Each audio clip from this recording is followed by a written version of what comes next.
Hey guys, welcome to my YouTube channel. My name is Phemichelle. This is like a casual video. I'm waiting between clients right now and I wanted to talk about being single and being abstinent. I'm gonna preface this by saying when I gave my life to Christ, one of the main things that I struggled with was men.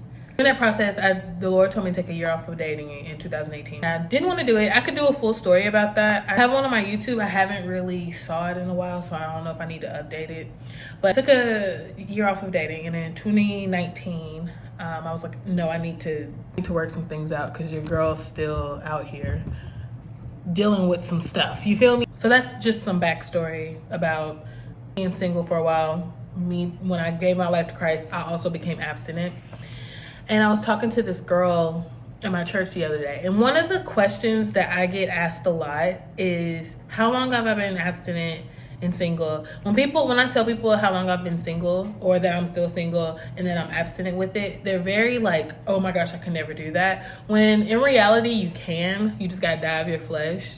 Obviously, it's in the Bible. The video is just talking about like the misconceptions that I get and like the assumptions that I get, and then just some tips and tricks. I'm just flowing in this video. There's like literally no structure, but I hope you continue watching. The misconceptions that I feel like people get when you are single and that they feel that they were single is that they'll be lonely. I know a lot of people that are in relationships. I work in the bridal industry. I am a bridal makeup artist. And there are so many people that are lonely in relationships. You can't sit here and think that you're not going to be, whatever you're dealing with in your singleness, it will magnify in your relationship. And granted, I haven't been in a relationship in a long time, but I've seen it with my own eyes with people. I've seen people get in divorces when they describe the person. I'm like, that didn't sound like y'all were happy at all. There are people in relationships that still feel alone. You need to fix your loneliness before you get in a relationship. That's number one. I don't feel lonely. There are times, that I would want a relationship, but I don't feel lonely. You know what I'm saying? There's a difference. I don't feel like I need someone to complete me. I don't feel like I need someone to validate me. I don't feel like I need someone in order to fulfill my purpose as a person. I don't feel like that need. You know what I'm saying? Like, I want a husband. I feel like the Lord is going to, be in a position where I present myself to my husband, all the things. But I don't feel like it's one of those things where if I don't get married, then I failed as a Christian or I failed as a woman or all the things. A lot of people make finding a relationship their whole personality, or finding a man their whole personality, when that's not it, baby.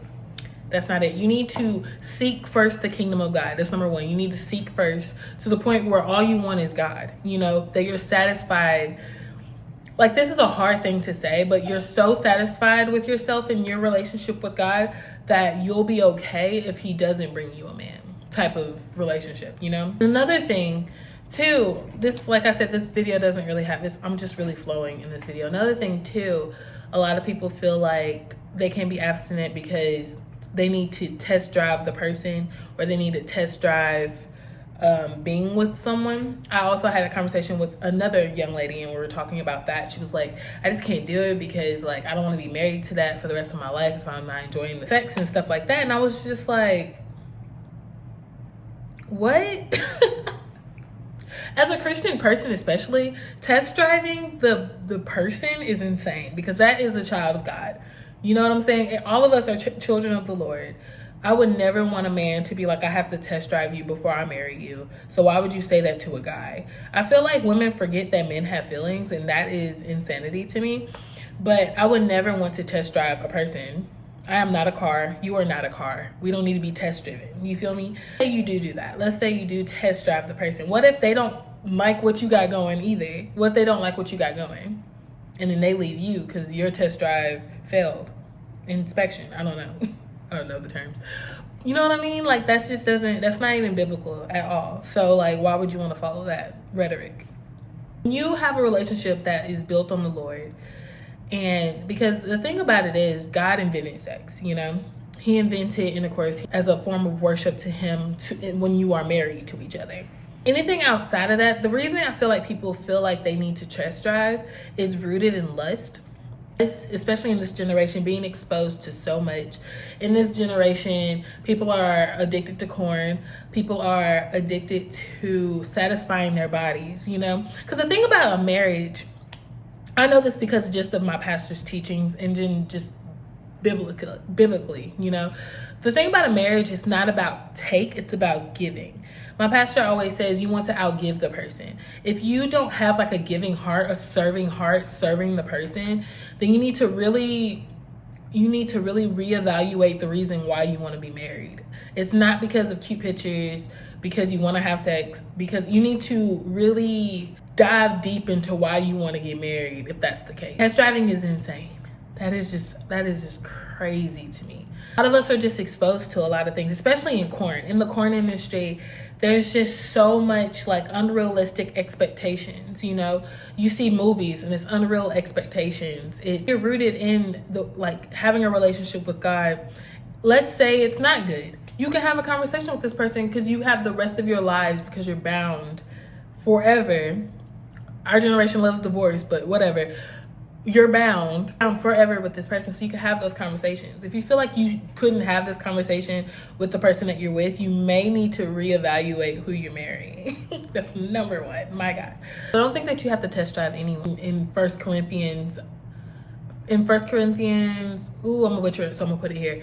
In 1 Corinthians, it says, flee from sexual morality. What sexual morality? Outside of marriage. And then another thing, when you're single and abstinent, especially because I'm about to be 30. I'll be 30 next month in July. One of the biggest things people are concerned with me about, having babies. Like, that's one of the biggest things, because they're like, well, you know, when you get older, you know, it's harder and all these things. And I just rebuke that. I just know so many celebrities have had babies in their 30s. Granted, they probably did the IVF, they probably did all of the whatever. And then I know women in my real life that have had babies in their 30s and their 40s and stuff like that. And I see videos on TikTok of women who've had babies in their 30s and 40s. I just feel like we serve a God who gave Sarah a baby in her 90s. Mic drop. Because, like, what do you mean? That's the least of my worries. I just feel like if the Lord wants me to have a baby, I will have a baby. And it's like, you're not my guy. My mom had me in her 30s. You know, granted, I'm her last child, but she had me in her 30s. So I just don't feel like that's a thing I should worry about, because in the Bible it says, do not worry. Worry about tomorrow, because tomorrow has its own worries. I would sit here and stress out about that. What do you want me to do? Go find a man on the street and marry him and have his babies? Like, no. And I've seen this in couples where you can tell they're in a relationship because they want it, or I'm gonna speak for women. The women that I've seen were in relationships because they felt like their biological clock was ticking, and that's just a sad thing that's just a sad thing in general. One of those things where I would never want to do that.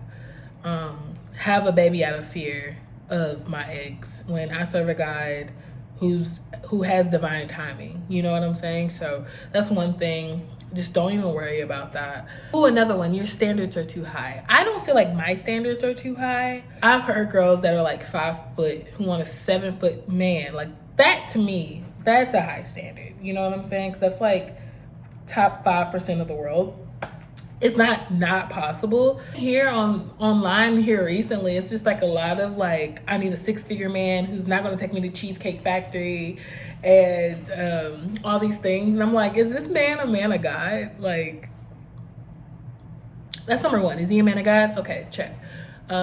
Is he a provider? Check. Will he be a good father to your children? A lot of people don't date for that. A lot of people do not think about, is he going to be a good father to my children? Check. Okay. Does he have anger issues? Does he have a temper? How does he handle his anger? How does he handle his temper? Is he good with money? Is he financially smart? Because the thing about a 6-figure man, you can, as a woman, if you are a true woman of God, a true Proverbs 31 woman, I believe that you can make any man a 6-figure man, because it's a mindset, it's a mentality. My pastor always says, your husband has Prince and a punk in him, and you get the one that you talk to. So how are you talking to this man in order for him to make him a 6-figure man? You know what I'm saying? Is he well groomed? Does he brush his teeth? You know, and don't think, then also sidebar, don't think you could change a man. If a man, whatever that man is today, could you marry him today? And if not, you may need to reconsider. Or if they're changeable things, you know, do a little suggestion here and there. I was watching this video on TikTok, because I guess I get a lot of relationship stuff. because I love talking about relationships. Pop the balloon, the 20v1 or whatever. First of all, I pray for those women and men, because I would never want to get on a lineup and sit here and get judged by people and have them pop my balloon if they find me unattractive. Like, are y'all okay? Because my God.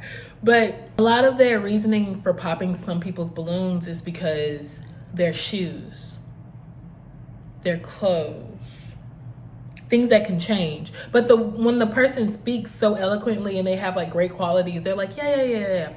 But like your shoes, I don't like that. You're wearing all black. I don't really want a man that wears all black. Or, oh, you're cute, but your forehead's too big. And it's like, yeah, get someone that you're attracted to. That's another thing in the church that I'm just like, get someone that you're attracted to, because you have to see this person for the rest of your life. And a lot of people say beauty fades. I don't think beauty fades. I feel like everyone just gets older. It's just like the older version of yourself. You feel me? I don't even remember what I was talking about. This is editing fee. My point was, don't lose out on a great person because of standards that are unreasonable. Yes, have qualities that you like, but just know people aren't perfect. Even if he is a man of God, he still won't be perfect. So be with someone that you could be with for the rest of your life. Make sure whoever they are today is someone that you will want to be with for the rest of your life. Because although people do grow, just make sure, even if they didn't grow today, is this someone that you could be with for the rest of your life? I really wanted to make this video, and the last time I made this video, it was too structured and it didn't sound like me. I just feel like this is just going to be a chiller vibe, because I am determined to make these YouTube videos. I have been procrastinating on these YouTube videos. I'm going to start making fashion content, makeup content, abstinent content if y'all want that. Hope this blessed you. I was just really all over the place. I'm really gonna cut this video and post it. If you guys have any questions, leave them down below. I will see you in my next video, because I am making a next video. Have a wonderful day, and bye y'all.